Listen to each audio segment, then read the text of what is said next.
guys. For those of you who are joining us for the first time, welcome. And for those of you who are repeat offenders, welcome back to the Conscious Basket Show.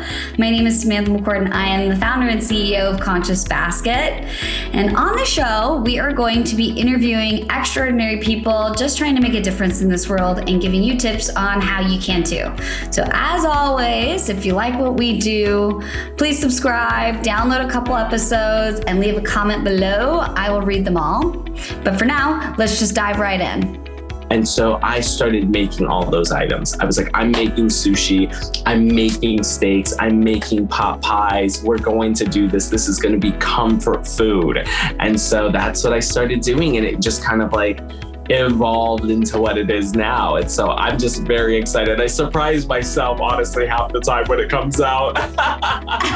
Today, we talked to Courtney Grant, who hosts his own cooking show called Vegan Cooking with Courtney. He's inspired to show you that you can eat what you love, but vegan, because it's all about the spices.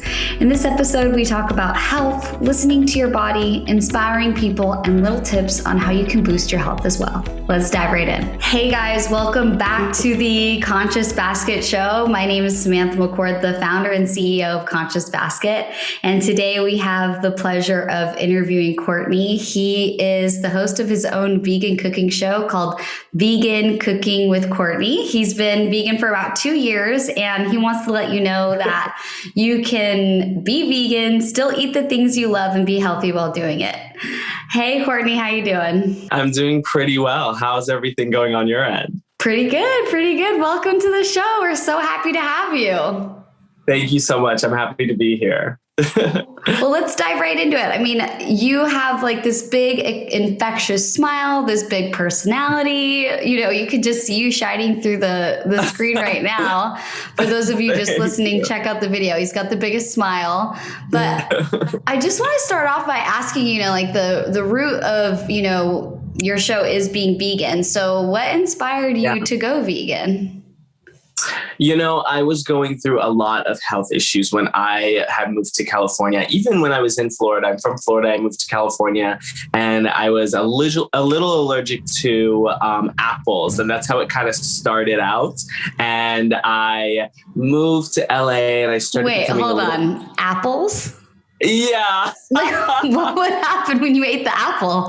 They would make my stomach hurt. And so I didn't know what was going on. And I was like, oh, maybe it's just kind of like, you know, you kind of get older. Like that's what the doctors would tell me. It's like, oh, as like you get older, you start becoming more allergic to certain things. And I'm like, oh my gosh, if that was the case, everybody should just be like dead. So I just kind of, if I cooked the apple though, I was not allergic to it. I was fine. I could like add them to my oatmeal and it was good, but I couldn't eat them just raw plain apples. So I just kind of cut them out of my diet. And then I moved to California and I was at an event and I was eating baby kiwis because I'd never seen them before. And I thought they were so good. And I had like 2 or 3 and my throat and my tongue started to itch. And then it started to swell a little bit. And I was like, oh, wait a minute. Oh, no. Who's got the EpiPen? Who's got the EpiPen? I know. I was a little worried about it, but it stopped there like every single time. And it happened to the majority of all fruits. If I could not cook them and like bake them out, I couldn't eat them. And so over time, I just kind of was gradually eating other things. Like I was eating a lot of eggs and I was eating a lot of meats because I was bulking at the time. And I would get these really, really big bump under my skin and they wouldn't really fit much. I was like, oh, maybe they'll go away. And then I got one under my chin that was just giant and I didn't know what to do. So I went to the doctor and I went to a few doctors and they all said the same thing. They were like, you're fine. You're young. You'll be able to just like, you know, it's like probably a calcium buildup and it will just deteriorate and go away. And I was like, okay, but I was really tired and I was just kind of like, I don't know what to do with all of this. And so eventually it went away and I moved to the place that I'm at now. And it was happening again. And so I got a really big one under my chin, and I was getting them everywhere. And I was like, I don't know what's going on. And I wasn't eating any fruits at this time because I just figured I was allergic to them. So I just stopped eating them. And this just became really bad. The doctors again said the same thing. They'll go away. They'll go away. But in my mind, I'm like, but why are they even happening? Like, what's going on for them to even happen? And my older sister, she's been vegan for like 25 plus years. And so she just said, listen, go vegan for like 2-3 weeks and let me know what happens. She's like, if you need any help, like I can help you, but like just do, vegan for a couple of weeks. And I was like, okay. So I tried it for about a month and a half. And I think in 2 weeks, the bumps were like gone. I like didn't see them anymore. I felt really good. And I was like, oh, well, maybe this is just kind of like what happened last time because they did go away. So maybe they just like are gone.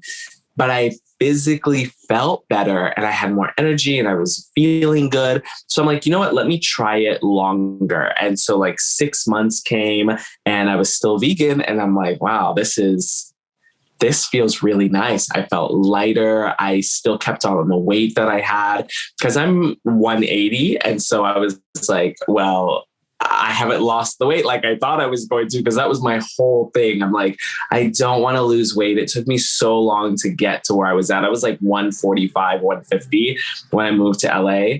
And then I put on the weight, and that was like the reason I was bulking. So I was like, oh, I don't want to lose the weight.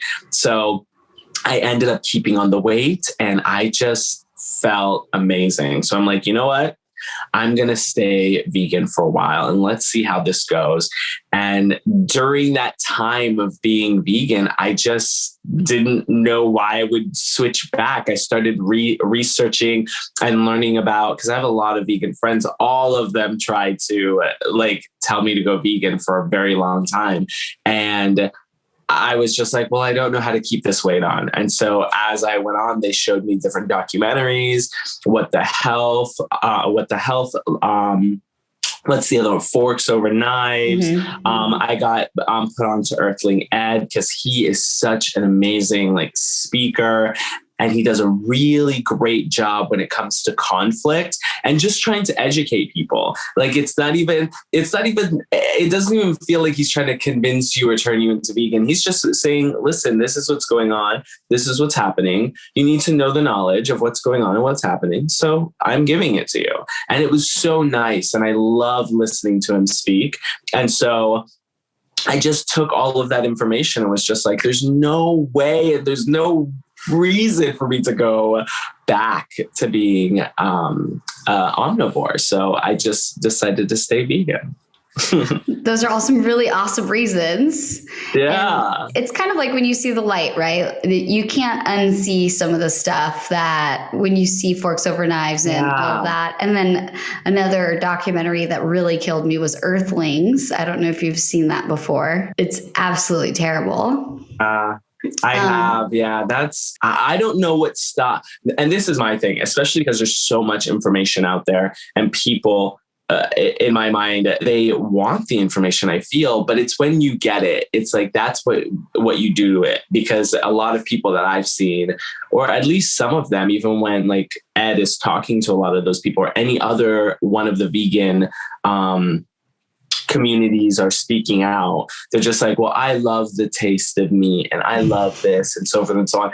And I'm like, wait a minute, but you don't, it's not like you love the taste of meat. Because if I just like grilled up some meat with no seasoning and nothing on it, would you still eat it? I mean, I don't think so. I think you're going to think it's rubbery and it doesn't taste good. It's probably leather. But if I'm seasoning foods, like I would season tofu or season seitan or season any of those items, I feel like you would really enjoy them and want to eat them.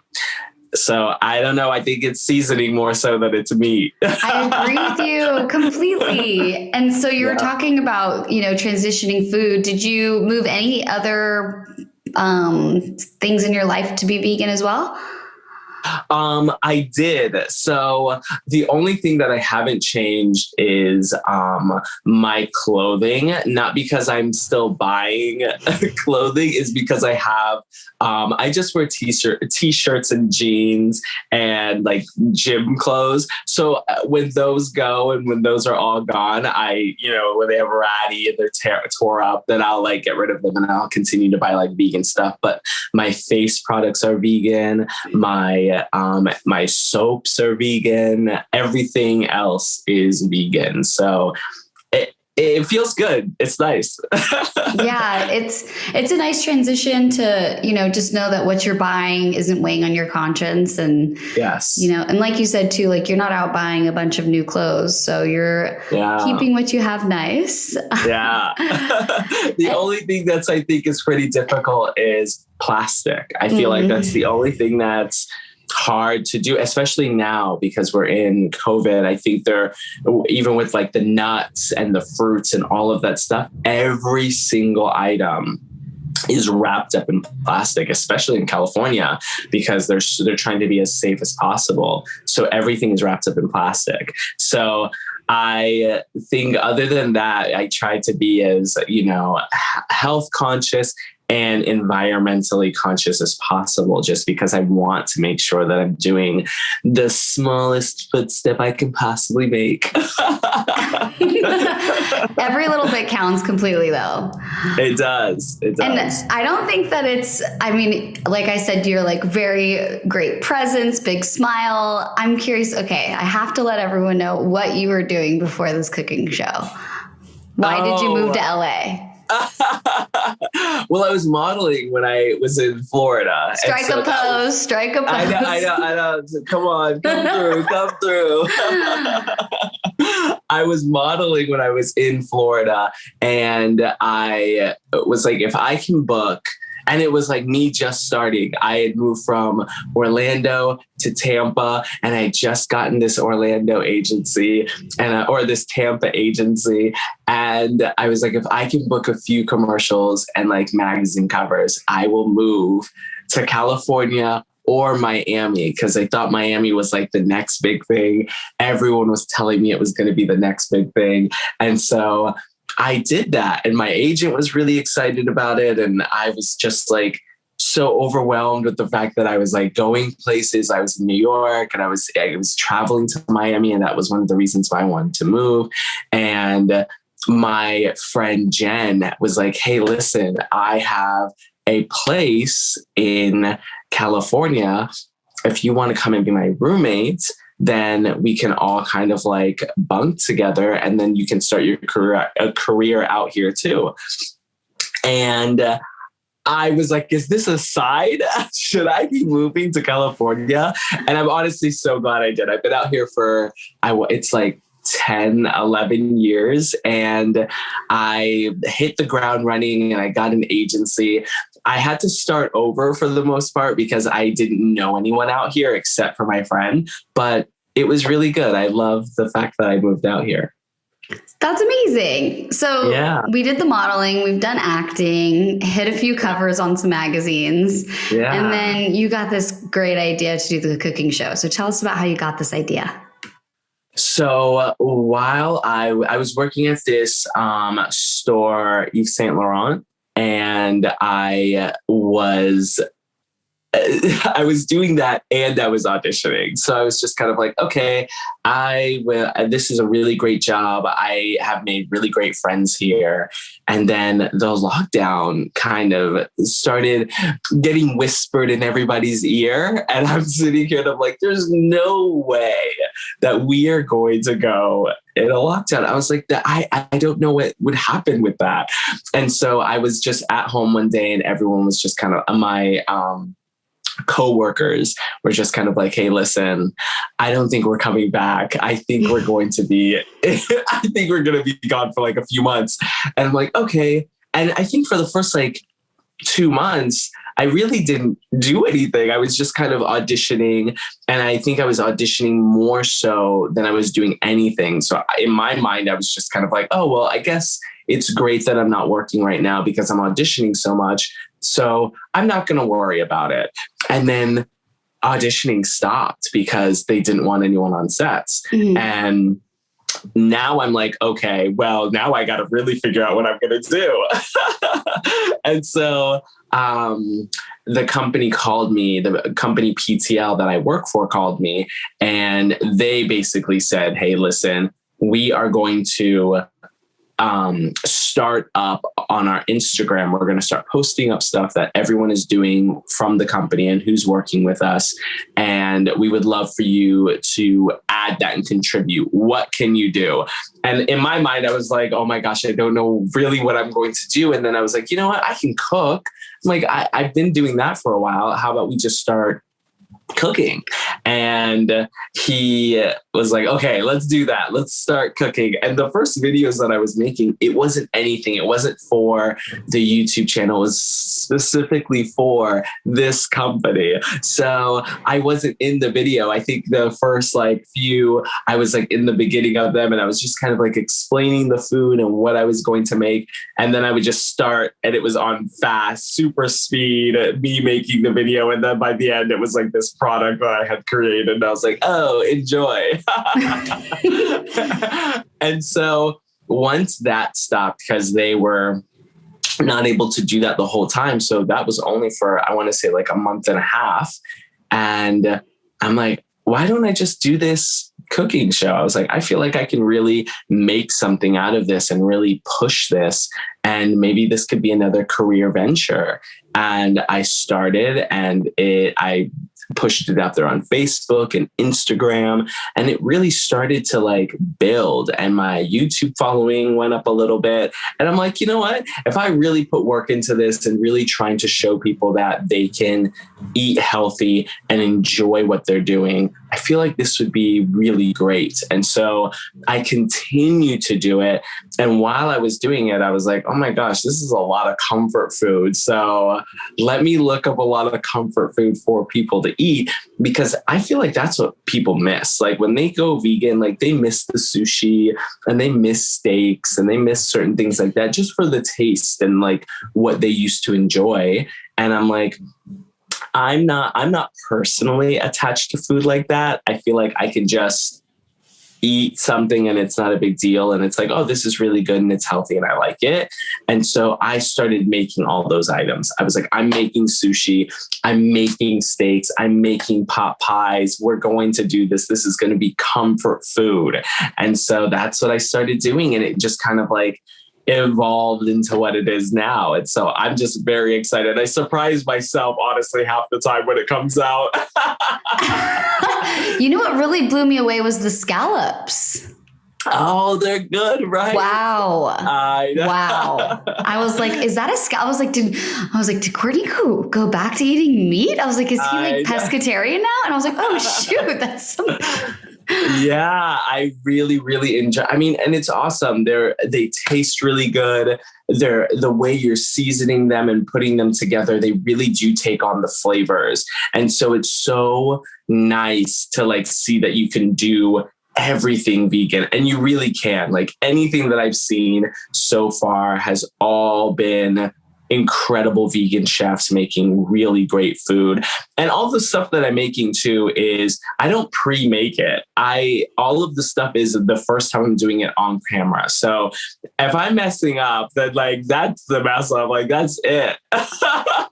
I didn't know that. So it's vegan cooking with Courtney, but Saturday Night Live status.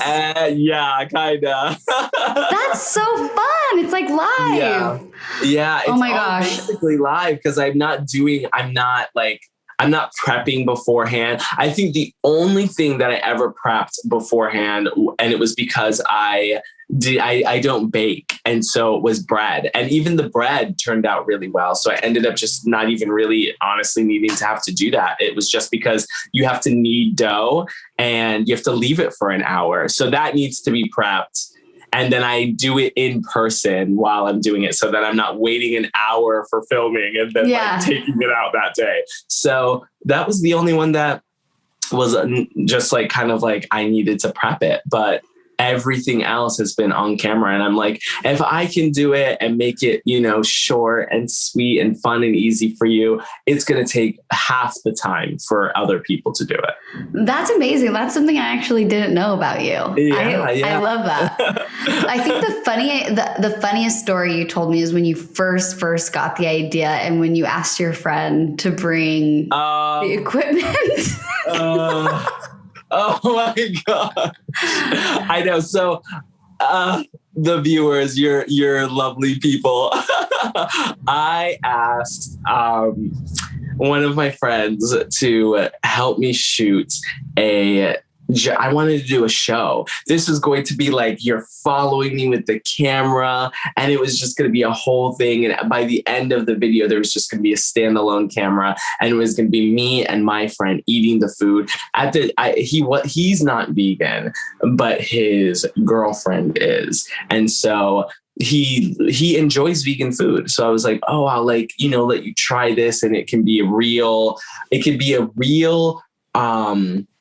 perspective on what the food tastes like. I felt, because I'm like, well, it's not just me trying my own food saying, oh my gosh, it's so great. And so they came over, which I only thought it was going to be him.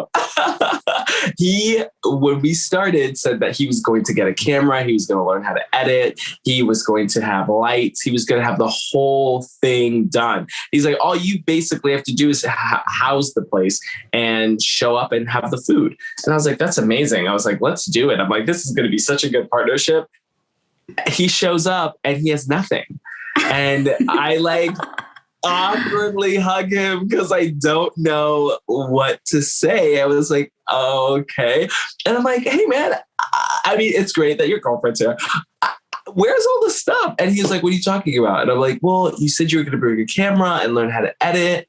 And you said you were going to bring lights. And he was like, oh, I don't have any of that. Should we just reshoot it later? And I'm like, wait. What? I'm like, why did you come over if you weren't going to bring anything? And I was like, you know what? I have to make something happen. I don't know why I thought that. And I don't know why I was thinking that I had to, but I felt like I chose this day. I wanted to do it. I bought all this food. I set up everything. I was like, I want to shoot this. So we used my phone, and I had 2 lights. So I had 2 lights, and he was doing his thing. And he's like, okay, you don't have to fill every space with words. You could just kind of be silent and do nothing and just cook. And his girlfriend then wanted to be in it.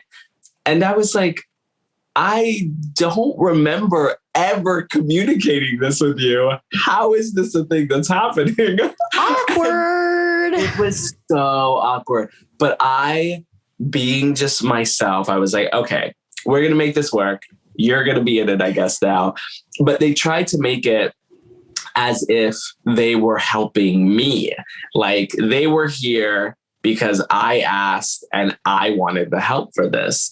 And I was just kind of like, wait, no, me and your boyfriend were going to do this together because we were going to make this a thing and really have it, blow up. That's what we wanted. And so it was just that I had to basically correct them because I was like, this is for us as a group. I came up with the idea, but us as a group need to really push this and make it something and make it happen. Mm-hmm. And so it just ended up not working out. The footage wasn't good. Our personalities on camera didn't match. It clashed. And then when they left, they tried to edit everything together. And I'm like, wow, this is just not going to work. And so I ended up just being like, if I'm going to do this, I really have to have the motivation to do it myself. And I kept listening to a lot of my friends. They were like, once you get started, you just have to get started. Once you get started, it will happen. You'll just do it. You'll make it a regular thing. It will be in your schedule. I just finished a video yesterday. I edited and then I did the thumbnail and I got everything posted. And I was like, they are right. Once you get started, you really don't have to do anything. So it made me feel good once I actually started doing it on my own, and my partner started helping me. And he was amazing. So like finding what are partners for? I know, right? Getting the software, doing all of that stuff and getting different editing. Like it was just so nice. And I'm like, I don't need to do this with anyone outside of the relationship unless it's going to be collaborating and like really wanting to work with them and them seeing an idea and seeing something that they like and wanting to enhance that. Like that is what I want to do. And I want to work with people who want to enhance and create, you know? Yeah. And that actually brings me to my next question perfectly. So thanks for teeing me up. You've had some really nice collaborations on your show already. Do you want to talk about some of those? Yeah. So this is really crazy. It's like one of I'm even in the beginning stages of like doing YouTube, but a little further back, I worked with Preacher Lawson, and the way my friend Siobhan, she was incredible. She's been back and forth on being vegan, and I tried to help her and give her tips on like what to do. And she basically was like, oh my gosh, you have to have Preacher Lawson on your show. He's a vegan comedian. I love him. And so she was going to reach out to him. And while she's doing her thing, I was like, you know what? Why don't I just reach out to him? I can just let him know that I know her. It's not a big deal. And so that's what I did. And he got back to me. I think he was in Orlando at the time, or Atlanta. And he was like, I have 6 days back in California. He's like, pick a day. Let's do it. Don't tell me any of the food that you're going to prep. I want to be surprised. Get everything set up. And I was like, oh my gosh, this is really happening. I am so excited. And so that is what I did.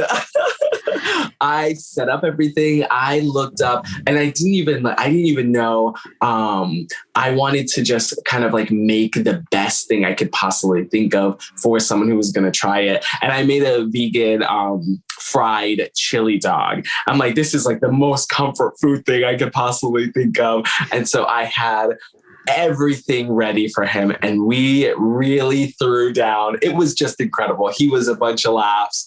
I had so much fun with it, and it was fantastic. I really, really enjoyed it. And my friend Jeremy D. Howard, he was another person. He's a really awesome actor. And so I was just asked him too. I'm like, would you like to be on the show? And he was like, oh, I would love to try vegan food. I was vegan for like 2 months. It was harder for me to do it. I'm like, what? And so when he tried the food, he was like, if I could cook like this all the time, I would eat vegan food. And I'm like, you can, it's so easy. And he saw me in the kitchen doing it. So he was like, I need to go back and I need to try, and I need to make sure I do the, that kind of effort. But it was really, really fun. And I'm only wanting to have more and more people on because it's so much fun. I think more so the lockdown has made it a little more challenging to have people on because I don't want people in and out. And I try to give it like 2 months before I have someone on. Mm-hmm. But it's been really, really fun to like see everyone on the show. That's so interesting too, because everything on your end is ad-libbed live and you're cooking for the first time. Literally anything could go wrong.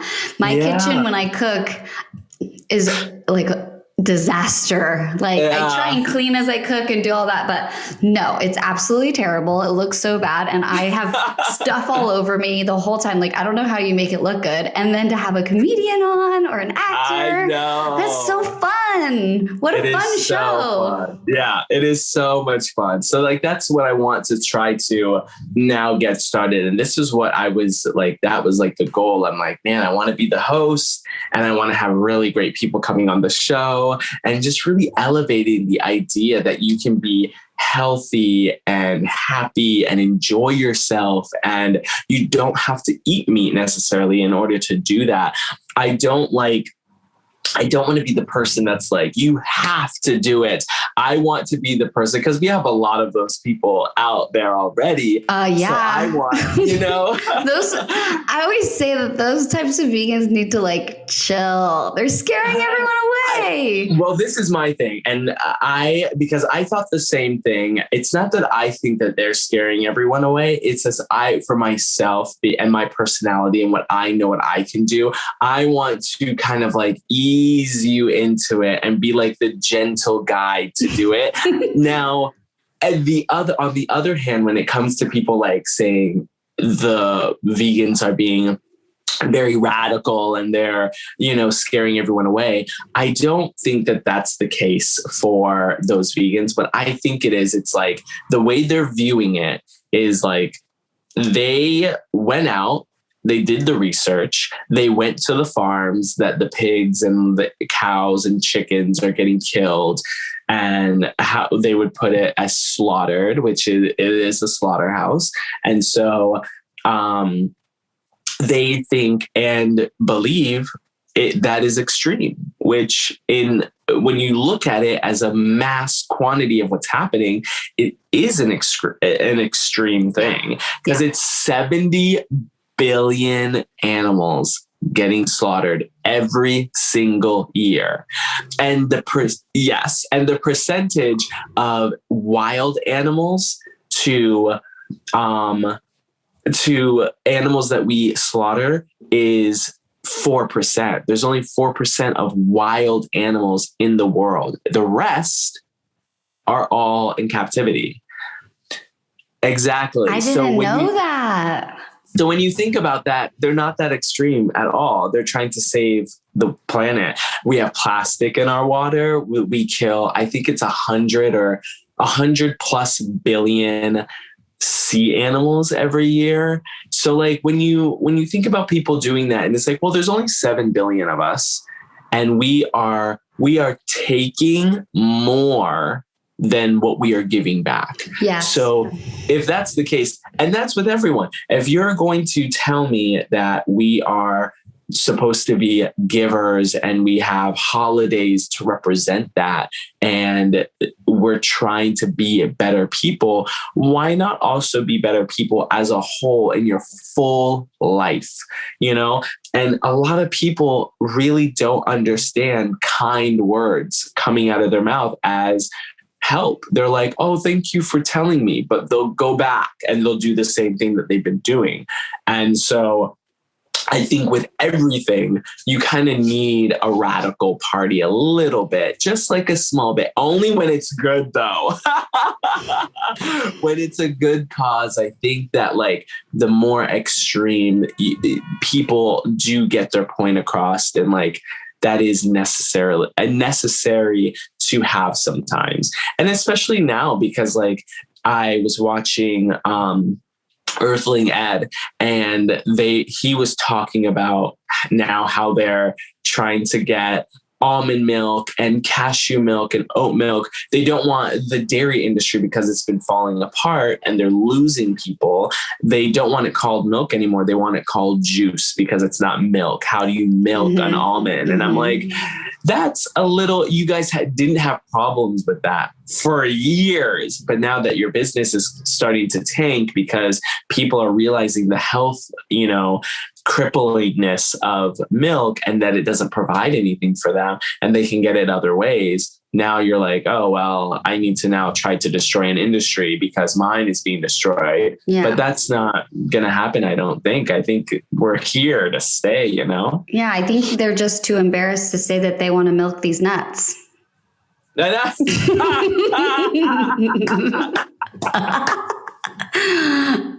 Can you please come up with a milk brand for me? That'd be great. I'm blushing. I love that. That's really funny. So it sounds like you have like a really wonderful network of people in your life, a lot of inspiring people. Who would you say is your main inspiration in your life? Well, my sister being one of them. My sister, I think, was like the first person to be like, you need to kind of change your life. And as a whole, in general, outside of being vegan, I think that she's just kind of like an amazing person in general. And so my my sister, my oldest sister for sure, Nadine. And just shout out Nadine. Shout out Nadine. Yeah, Nadine Thompson. Yes. Other than her, I just kind of think it's more so like the friends that I have in my life, the friend group. My friend Jennifer, she's an incredible speaker and she like travels the world doing that. My friend Jessica Deshang, she is the one who like, I call her all the time. It's really funny. She makes fun of me about this because I'll message her and I'll be texting her all of the stuff that's going on and like what we're doing and like what's happening in my life. And then like 2 days later, I'll call her and then I'll have something to add. But then I also repeat everything else. And she's like, Courtney, you already told me this. And I'm like, oh, did I really? I didn't know I told you this. But then she'll share with her life and we're always very motivating towards each other because it's like, what do we need to do next? How do we need to get there? What's the goal? Who are we meeting in order to connect us? And what are we giving back in order to bring this in? And it's just, it feels so good, like listening to her, motivating.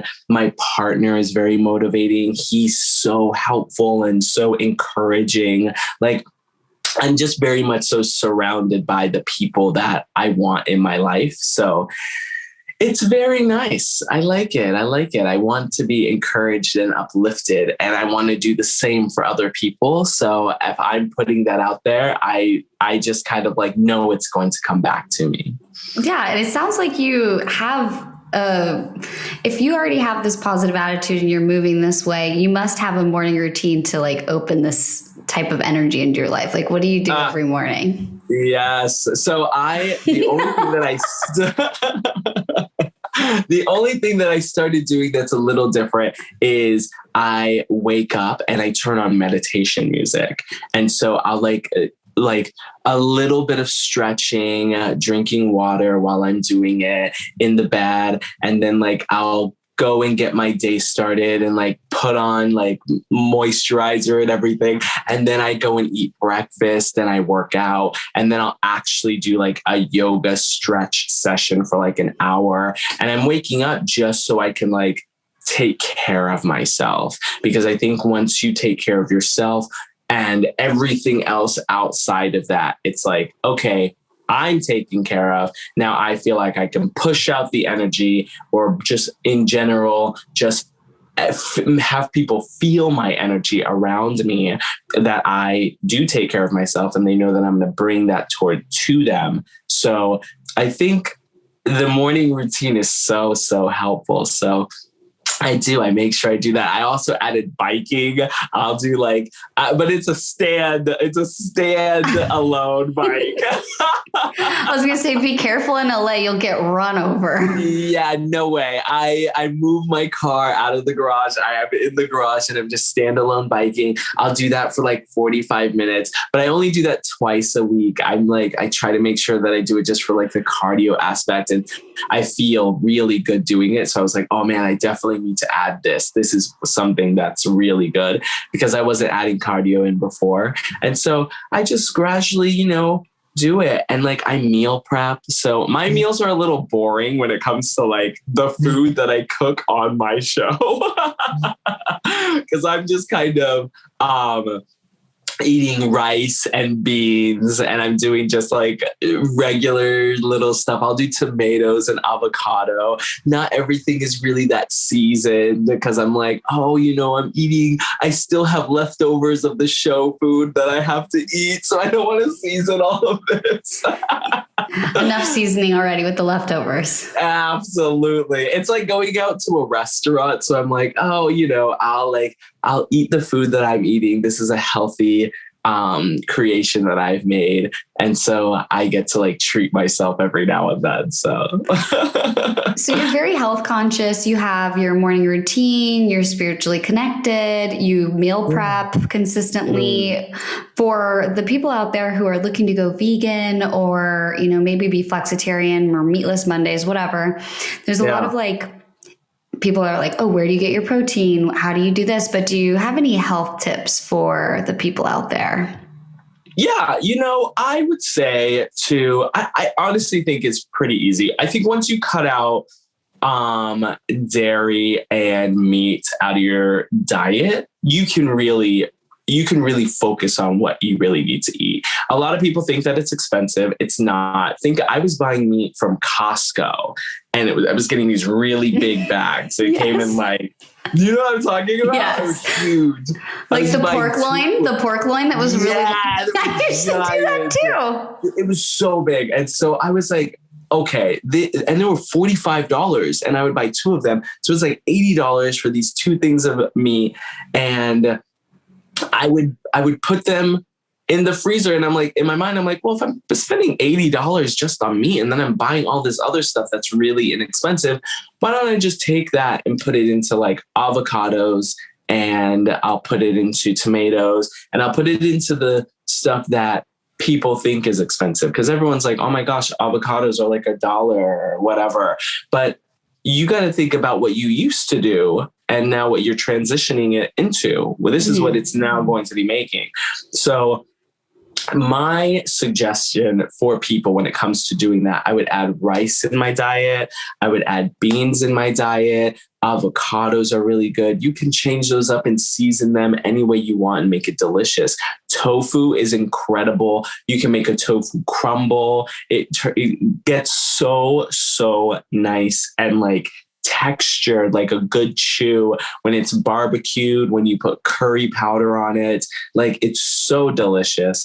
I would suggest that everyone, when you're like, I try to do a shake for breakfast or like oatmeal. Okay. And so I would do flaxseed in all of it. It's 3 to 4. I mainly do 4 tablespoons of flaxseed because that's brain health. It has your omega-3s in it. And without it, you will be like a foggy and you won't be able to function too well. So I would say to do omega-3 every day, which is your flaxseed. So ground flaxseed every day.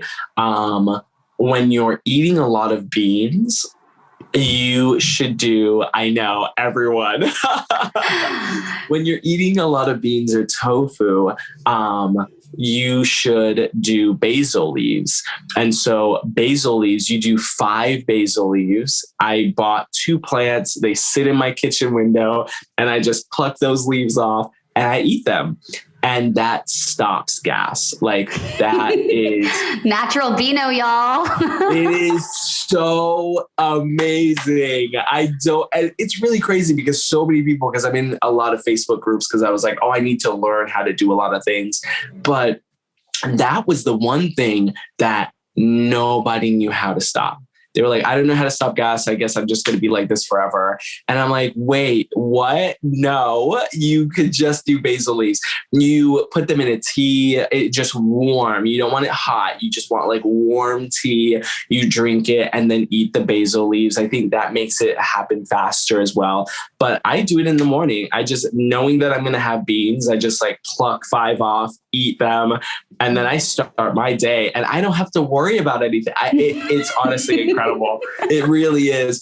But I think once you get into a routine of taking care of yourself and eating healthy and being healthy, your life changes. My friend, he's not vegan, but he was talking about that. And he was like, yeah, I got to like take time out of my day for myself. And I'm like, one, there's 24 hours. You're not that busy. I know there's people that are busy. But there's no way you are so busy you're unable to take care of yourself.